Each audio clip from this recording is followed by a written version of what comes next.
You may remember this story, a trip across the border in early March. It turned tragic for several Americans. The group was seeking affordable plastic surgery at the time. What we found was that your physical safety is not the only consideration before you book an appointment abroad.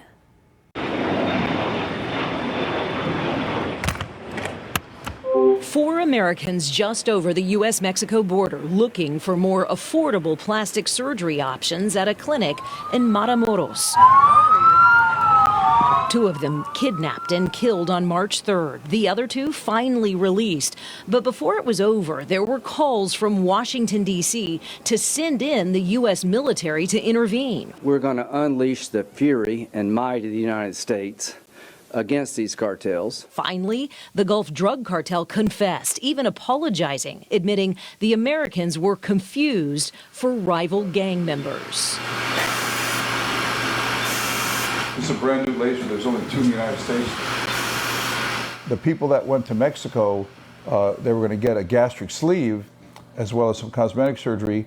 And we're talking, again, a savings of $3,000 to $4,000. So yes, that's important for somebody, but I mean, so's your life. Dr. Harry Bafidas is a board-certified general and plastic surgeon practicing for more than 30 years in South Florida. It's uncanny how somebody would put their face and body on the line to save $2,000 to $5,000.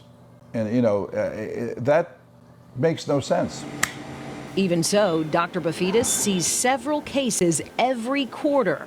Bad outcomes, he says, from botched procedures abroad. Well, I've seen everything ranging for poor dentistry, where they have to get implants and have their teeth pulled out because of gum disease. And I've also seen terrible scars, chronic boils, and infection that continue to fester. We're talking a year or two later. And then asymmetry, that one side is different from another side, be it a breast, or a collapsed nose. But in spite of those outcomes, medical tourism doesn't seem to be going away. In early 2020, Americans could, on average, save 40 to 60% by having major surgery done in Mexico. Those numbers, according to consumer watchdog group Patients Beyond Borders. At the end of the day, you're going down there and you're placing your own health and welfare in someone else's hands. It may not be a bad idea to maybe do a little investigation. Dr. Josh Lynchus is president of the Florida Medical Association and the chief medical officer for Broward Health. Number one would be to check the Department of State website and identify, make sure the country is okay. Number two would be the institution. If it's going to take place within an institution, and most surgeries take place in some kind of ambulatory surgical center or within a hospital, is to check out that hospital. Make sure that it has some element of accreditation that meets similar standards, if not exceed the standards that we have in the United States. And then third would be the person actually performing the procedure. Nowadays, the word doctor does not mean a medical doctor or an osteopathic physician. Doctors Lynchus and Bafidas both recommend checking the physician's credentials, suggesting medical education and practice requirements are not universal.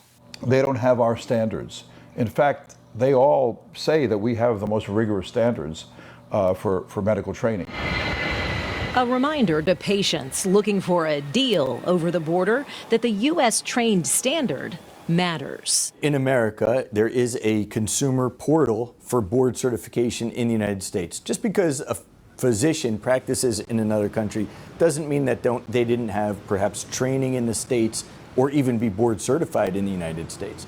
So if you are moving forward with medical care of any kind abroad, do your homework. Dr. Lynchus actually suggests emailing the physician directly to check and see where your practitioner received their training. A lot of foreign physicians do come here to the United States because of those rigorous medical education standards we mentioned in our piece. There are a number of certifying bodies: the American Board of Medical Specialties, the American Board of Surgery, and the American Osteopathic Association, just a few. Every one of those groups has its own website. You can search and confirm board certification of a physician here in this country.